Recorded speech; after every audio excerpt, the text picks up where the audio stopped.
जय हिंद बच्चों। तो कैसे हैं आप लोग? आशा करते हैं आप लोग अच्छे होंगे और आप लोग की पढ़ाई अच्छी चल रही होगी। तो आप लोग की पढ़ाई के लिए आज हम लोग ऑब्जेक्टिव क्वेश्चन लेकर के आए हैं, जो कि हिंदी का है और गद्य खंड का है। एक्सरसाइज 1 का हम लोग देखेंगे, श्रम विभाजन और जाति प्रथा, जिनके राइटर हैं भीमराव अंबेडकर, डॉक्टर भीमराव अंबेडकर। तो इसका आज हम ऑब्जेक्टिव करने वाले हैं। तो आइए हम ऑब्जेक्टिव देखते हैं इसका क्वेश्चन। और जिन बच्चों को ऑब्जेक्टिव क्वेश्चन अगर आता हो तो वो कृपया कर आंसर लगाते चलेंगे, कमेंट बॉक्स में आंसर लिखते चलेंगे। तो क्वेश्चन नंबर फर्स्ट है, बुद्धिज्म एंड कम्युनिज्म किसकी रचना है? बुद्धिज्म एंड कम्युनिज्म किसकी रचना है? ऑप्शन है आपका मैक्स मूलर, बी है अमरकांत, सी है महात्मा गांधी एंड डी है भीमराव अंबेडकर। तो आपका राइट आंसर क्या हो जाएगा? Option D, Bhimrao Ambedkar. Next question, question number 2 है, हु आर सुद्राज किनकी रचना है? हु आर सुद्राज किनकी रचना है? ऑप्शन ए है भीमराव अंबेडकर की, बी है अमरकांत की, सी है महात्मा गांधी की एंड डी है यतीन्द्र मिश्र की। तो आपका राइट आंसर हो जाएगा ए, भीमराव अंबेडकर की, ये हु आर सुद्राज रचना है। क्वेश्चन नंबर 3 है, मानव मुक्ति के पुरोधा किसे कहा गया है? मानव मुक्ति के पुरोधा किसे कहा गया? प्यारे बच्चों, ऑप्शन है नलिन बिलोचन शर्मा, बी है आपका यतीन्द्र मिश्र, सी है भीमराव अंबेडकर एंड डी है अमरकांत। तो आपका राइट आंसर हो जाएगा सी, भीमराव अंबेडकर। क्वेश्चन नंबर 4 पर चलते हैं। क्वेश्चन नंबर 4 है आपका, चलिए देख लेते हैं क्वेश्चन नंबर 4।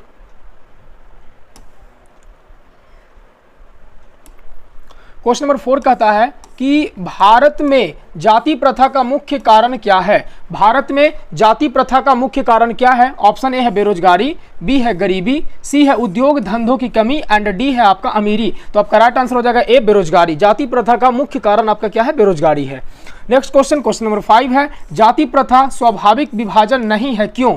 जाति प्रथा स्वाभाविक विभाजन नहीं है, क्यों? तो ऑप्शन ए है आपका भेदभाव के कारण, बी है शोषण के कारण, डी है गरीबी के कारण एंड डी है रुचि पर आधारित नहीं होने के कारण। तो आपका राइट आंसर क्या हो जाएगा? रुचि पर आधारित नहीं होने के कारण, क्योंकि आपको जिस काम में रुचि नहीं लगेगा उस काम में आप मन लगाकर काम नहीं कीजिएगा, और मन लगाकर काम नहीं कीजिएगा तो आप उस कार्य में सफलता नहीं पा सकते हैं। तो इसलिए आपका रुचि पर आधारित नहीं होने के कारण ये जाति प्रथा स्वाभाविक विभाजन नहीं माना जाता है। क्वेश्चन नंबर 6 है, श्रम विभाजन और जाति प्रथा के लेखक कौन है? श्रम विभाजन और जाति प्रथा के लेखक कौन है? तो आपको स्टार्टिंग में बताया कि श्रम विभाजन और जाति प्रथा के लेखक कौन है, तो डॉक्टर भीमराव अंबेडकर। तो ऑप्शन आपका है डॉक्टर राम मनोहर लोहिया, बी है बाबा साहब भीमराव अंबेडकर, सी है महात्मा गांधी एंड डी है डॉक्टर संपूर्णानंद। तो आपका राइट आंसर हो जाएगा ऑप्शन नंबर बी, बाबा साहब भीमराव अंबेडकर।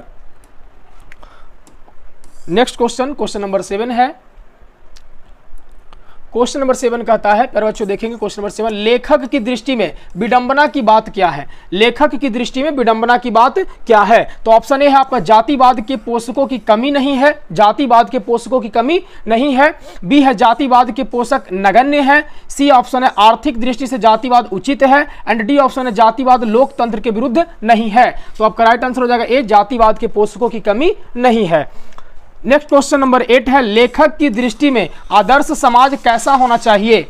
लेखक की दृष्टि में आदर्श समाज कैसा होना चाहिए? ऑप्शन ए है जिसमें लोक स्वतंत्रता, समता और भ्रातृत्व का भाव हो, बी ऑप्शन जिसमें सभी धनी हो, सी है आपसे जिसमें सभी पढ़े लिखे हो एंड डी जिसमें सभी स्वस्थ हो। तो आपका राइट आंसर हो जाएगा ए, जिसमें स्वतंत्रता, समता और भ्रातृत्व का भाव हो। क्वेश्चन नंबर 9 है, लेखक बेरोजगारी का प्रमुख और प्रत्यक्ष कारण किसे मानते हैं? लेखक बेरोजगारी का प्रमुख और प्रत्यक्ष कारण किसे मानते हैं? तो आपका ऑप्शन ए है अशिक्षा को, बी है जनसंख्या को, सी है जाति प्रथा को एंड डी है उद्योग धंधों की कमी को। तो आपका राइट आंसर क्या हो जाएगा? सी हो जाएगा प्यारे बच्चों, जाति प्रथा को मानते हैं। ठीक है, क्वेश्चन नंबर 10 पर चलते हैं।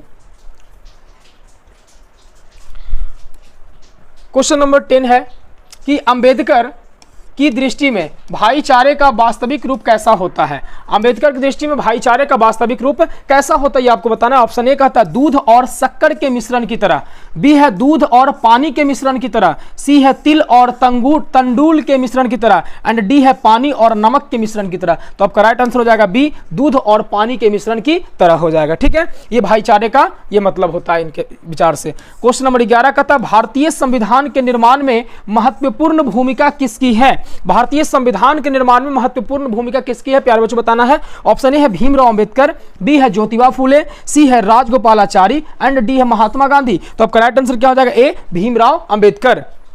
नेक्स्ट क्वेश्चन प्यारे बच्चों देखते हैं। क्वेश्चन नंबर आपका 12 आ गया है।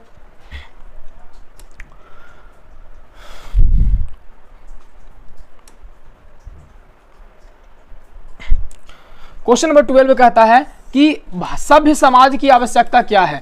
सभ्य समाज की आवश्यकता क्या है? तो आपका ऑप्शन ए है जाति प्रथा, बी है श्रम विभाजन, सी है अणुबम एंड डी है दूध और पानी। तो आपका राइट आंसर क्या हो जाएगा? बी, श्रम विभाजन आपका राइट आंसर हो जाएगा। क्वेश्चन नंबर 13 है निम्नलिखित रचनाओं में से कौन सी रचना डॉक्टर अंबेडकर की है? निम्नलिखित रचनाओं में से कौन सी रचना डॉक्टर अंबेडकर की? प्यारे बच्चों बताना। ऑप्शन ए है the caste in India, B है the untouchables who are they, C है who are Shudras and D इनमें से सभी। तो आपका राइट आंसर क्या हो जाएगा? डी, इनमें से सभी। ये जो सभी हैं वो क्या है? डॉक्टर अंबेडकर की रचनाएं हैं। क्वेश्चन नंबर 14 है प्यारे बच्चों, आधुनिक सभ्य समाज श्रम विभाजन को आवश्यक क्यों मानता है? आधुनिक सभ्य समाज श्रम विभाजन को आवश्यक क्यों मानता है? आपका ऑप्शन ए है कार्य कुशलता के लिए, बी है भाईचारे के लिए, सी है रूढ़िवादिता के लिए एंड डी इनमें से कोई नहीं। तो आपका राइट आंसर हो जाएगा ए, कार्य कुशलता के लिए। ठीक है, कार्य कुशलता के लिए ऑप्शन। चलिए क्वेश्चन नंबर 15 है, क्वेश्चन नंबर 15 देख लेते हैं। श्रम विभाजन और जाति प्रथा पाठ बाबा साहब के किस भाषण का संपादित अंश है? यानी कि श्रम विभाजन और जाति प्रथा भीमराव अंबेडकर यानी बाबा साहब के किस भाषण से संपादित, किस भाषण से लिया गया है? तो आपका ऑप्शन है the caste in India their mechanism, B है जेनेसिस एंड डेवलपमेंट, सी है एनिहिलेशन ऑफ कास्ट, डी है हु इज सुद्राज। तो आपका राइट आंसर हो जाएगा C, annihilation of caste.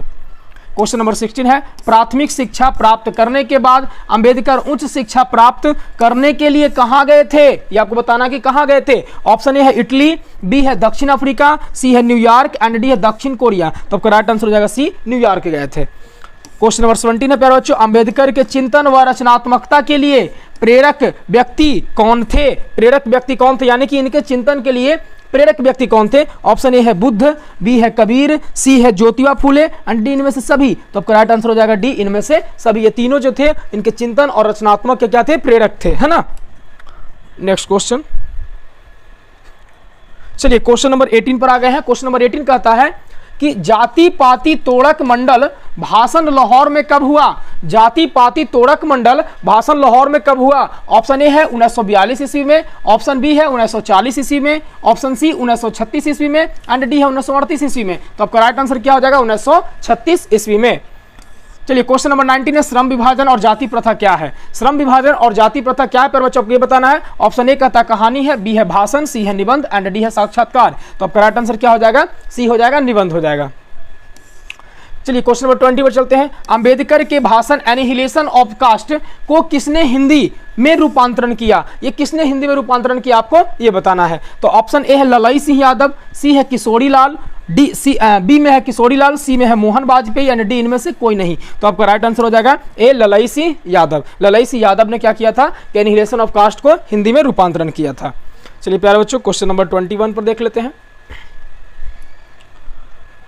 Question number 21 है आपका, अंबेडकर का जन्म किस परिवार में हुआ था?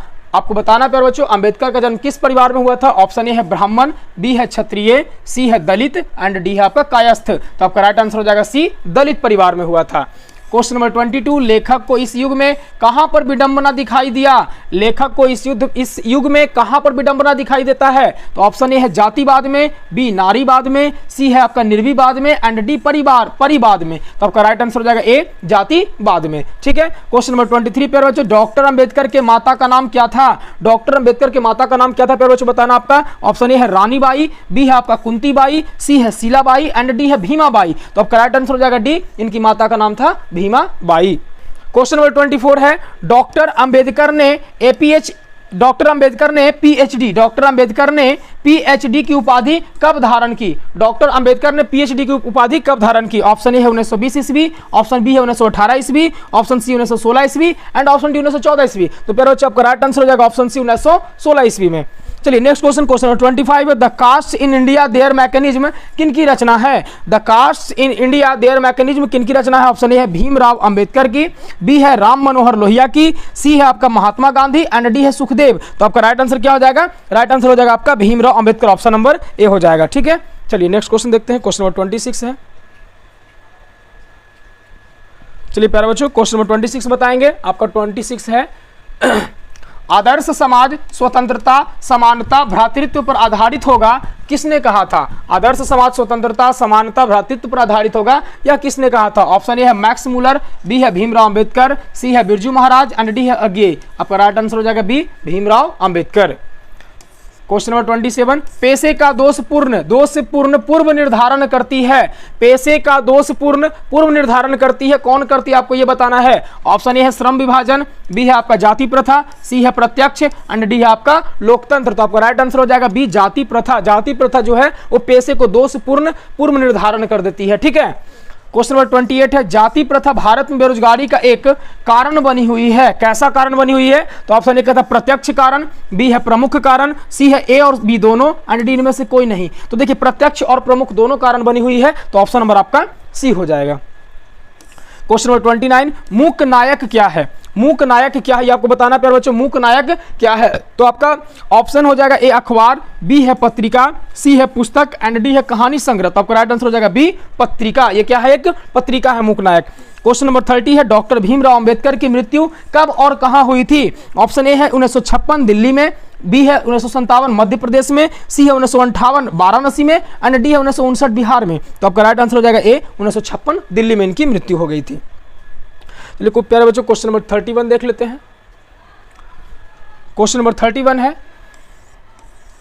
डॉक्टर भीमराव अंबेडकर का जन्म कब हुआ था? डॉक्टर भीमराव अंबेडकर का जन्म कब हुआ था प्यारे बच्चों? आपको बताना है 14 अप्रैल 1988, बी में है 14 अप्रैल 1989, सी में है 14 अप्रैल 1890 एंड डी में है 14 अप्रैल 1891। तो प्यारे बच्चों आपका राइट आंसर हो जाएगा ऑप्शन नंबर डी, 14 अप्रैल 1891 में भीमराव अंबेडकर का जन्म हुआ था ना, महू मध्य प्रदेश में हुआ था। क्वेश्चन नंबर 32 का था, डॉक्टर भीमराव अंबेडकर का जन्म कहाँ हुआ था? तो ऑप्शन है महू मध्य प्रदेश में, बी ऑप्शन है गोरखपुर उत्तर प्रदेश, सी में है आपका डुमराव बिहार एंड डी है दानकुनी पश्चिम बंगाल। तो आपका राइट आंसर क्या हो जाएगा? ए, महू मध्य प्रदेश में इनका जन्म हुआ था। क्वेश्चन नंबर 33 है, डॉक्टर अंबेडकर ने किस पत्रिका का संपादन किया? डॉक्टर अंबेडकर ने किस पत्रिका का संपादन किया? ऑप्शन ए है उज्जवल भारत, बी है उड़ता भारत, सी है बहिष्कृत भारत एंड डी है पुरस्कृत भारत। तो आपका राइट आंसर क्या हो जाएगा? सी, बहिष्कृत भारत की रचना की। क्वेश्चन नंबर 34 है, भारतीय संविधान का निर्माता किसे कहा जाता है? प्यारे बच्चों बताना, भारतीय संविधान का निर्माता किसे कहा जाता है? ऑप्शन ए है मैक्स मूलर को, बी महात्मा गांधी को, सी भीमराव अंबेडकर को एंड डी बिरजू महाराज को। आपका राइट आंसर हो जाएगा सी, भीमराव अंबेडकर को। क्वेश्चन नंबर 35 है, डॉक्टर अंबेडकर का वाङ्मय हिंदी के कितने खंडों में प्रकाशित हो चुकी है? आपको बताना है कि डॉक्टर अंबेडकर का वाङ्मय जो है हिंदी के कितने खंडों में प्रकाशित हो चुकी है। प्यारे बच्चों ऑप्शन है आपका 15 खंडों में, बी है 17 खंडों में, सी है 19 खंडों में एंड डी है 21 खंडों में। तो आपका राइट आंसर हो जाएगा डी, 21 खंडों में। ठीक है, चलते हैं नेक्स्ट क्वेश्चन। चलिए क्वेश्चन नंबर 36 है,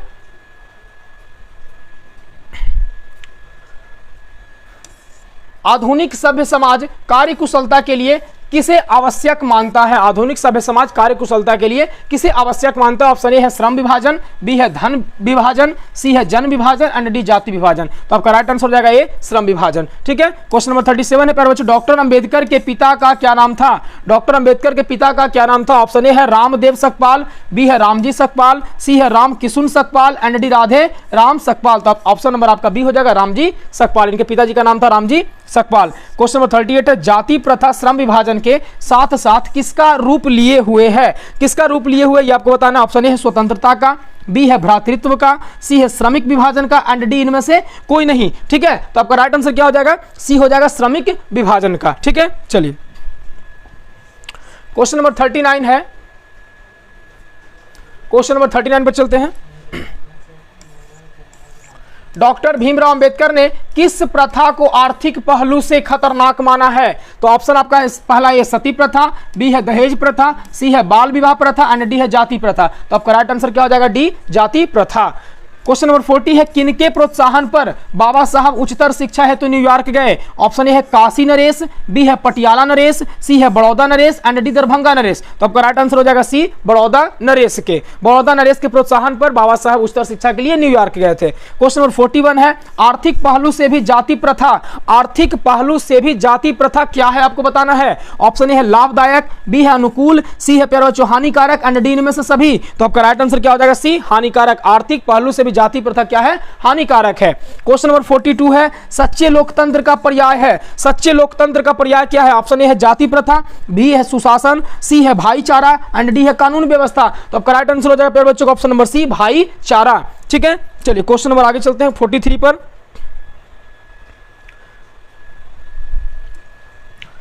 क्वेश्चन नंबर 43 है आपका, बाबा साहेब द्वारा रचित पुस्तक, बाबा साहेब द्वारा रचित पुस्तक का नाम क्या है? Genesis and development, option number A, B है बुद्धिज्म एंड कम्युनिज्म, सी है Buddha and his Dhamma and D इनमें से सभी। तो करेक्ट आंसर जाएगा डी इनमें से सभी, ये सभी जो है बाबा साहेब द्वारा रचित पुस्तक है। क्वेश्चन नंबर 44, श्रम विभाजन और जाति प्रथा शीर्षक किनके द्वारा हिंदी में रूपांतरित है?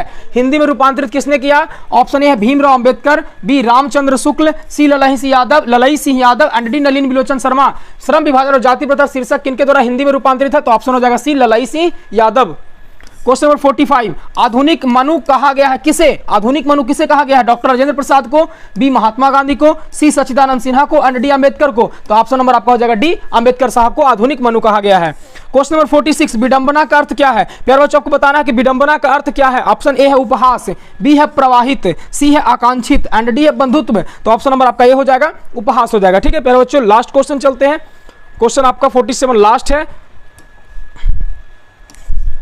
और क्वेश्चन कहता है, भारत की राष्ट्रीय क्षमता का पूर्ण विकास किस व्यवस्था में संभव है? आपको यह बताना है किस विकास में संभव है। ऑप्शन ए है समांतवादी व्यवस्था, बी है पूंजीवादी व्यवस्था एंड सी है समाजवादी व्यवस्था एंड डी इनमें से कोई नहीं। तो आपका राइट आंसर हो जाएगा सी, समाजवादी व्यवस्था।